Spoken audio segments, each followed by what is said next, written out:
কোরবানির ঈদে গরুর মাংস তো রান্না করতেই হবে, আর এই জন্য প্রয়োজন একটি পারফেক্ট রেসিপি। দর্শক, ঈদের আগাম শুভেচ্ছা জানিয়ে আজকে আপনাদের সাথে আমি গরুর মাংসের রেসিপি শেয়ার করতে এসেছি।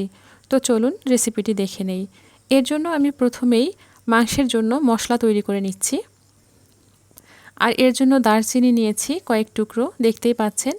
সাদা এলাচ নিয়েছি 7টি, তারপর লবঙ্গ নিয়েছি 7টি, গোলমরিচ নিয়েছি 10 থেকে 12টি, তারপর নিয়েছি জয়ফল, এটা নিয়েছি একটি জয়ফলের 4 ভাগের 1 ভাগ। তারপর নিয়েছি জয়ত্রী, পরিমাণটা তো দেখতেই পাচ্ছেন। এখন এটাকে একসাথে করে হালকা করে ভেজে গুঁড়ো করে নেব। এরপর আমি চুলায় চলে যাচ্ছি। এখানে আমি গরুর মাংস নিয়েছি 2 কেজি পরিমাণ। এর মধ্যে 2 কাপ পরিমাণ পেঁয়াজ কুচি দিয়ে দিলাম। তারপর দিয়ে দিচ্ছি আদা বাটা, এটা দিয়ে দিচ্ছি 2 টেবিল চামচ পরিমাণ। রসুন বাটা দিয়ে দিচ্ছি 2 টেবিল চামচ পরিমাণ। তারপর এর মধ্যে দিয়ে দিচ্ছি হলুদ গুঁড়ো, এটা দিয়ে দিচ্ছি 1 টেবিল চামচ। মরিচ গুঁড়া দিয়ে দিচ্ছি 1 টেবিল চামচ। দর্শক, এই হলুদ আর মরিচটা কিন্তু এর কালার এবং ঝালের উপরে নির্ভর করে। এখানে জিরা গুঁড়া দিয়ে দিলাম 1.5 টেবিল চামচ। আর গরম মশলা আমি যেটা রেডি করে রেখেছি তার সবটুকু এখানে ঢেলে দিচ্ছি। আর লবণ দিয়ে দিচ্ছি স্বাদ মতো। এখন দিয়ে দিচ্ছি রান্নার তেল, এটা আমি 1.5 কাপ পরিমাণ দিয়েছি। এখন সবগুলো উপকরণকে ভালো করে মাখিয়ে নিচ্ছি। দর্শক, এটা কিন্তু হাত দিয়ে মাখিয়ে দিলে অনেক ভালো হয়, কিন্তু আসলে মরিচের ঝালটা কেমন হবে, হাতটা অনেক জ্বলতে পারে, আমি এই ভয়ে আসলে এখানে হাত দিইনি।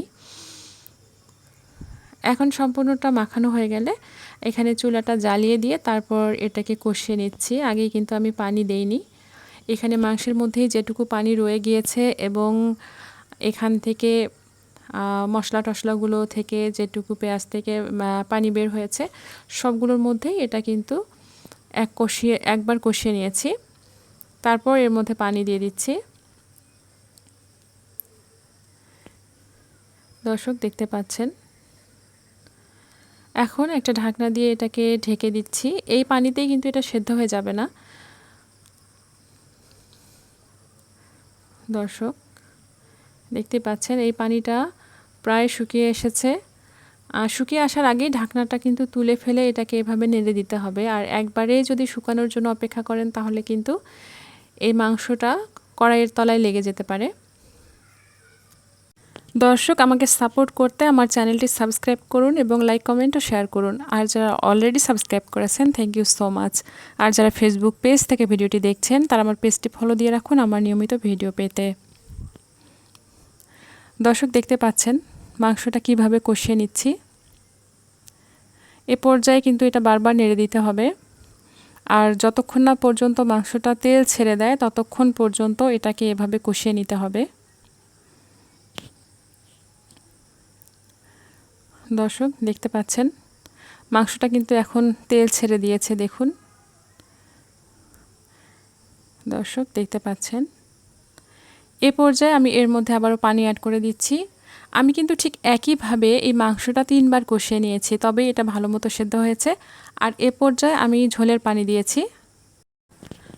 দর্শক, দেখতে পাচ্ছেন ঝোলটা কি পরিমাণ রেখেছি। আর এরকম যখন তরকারিতে বুদবুদ ওঠা শুরু করে তখনই বোঝা যাবে যে রান্নাটি হয়ে এসেছে।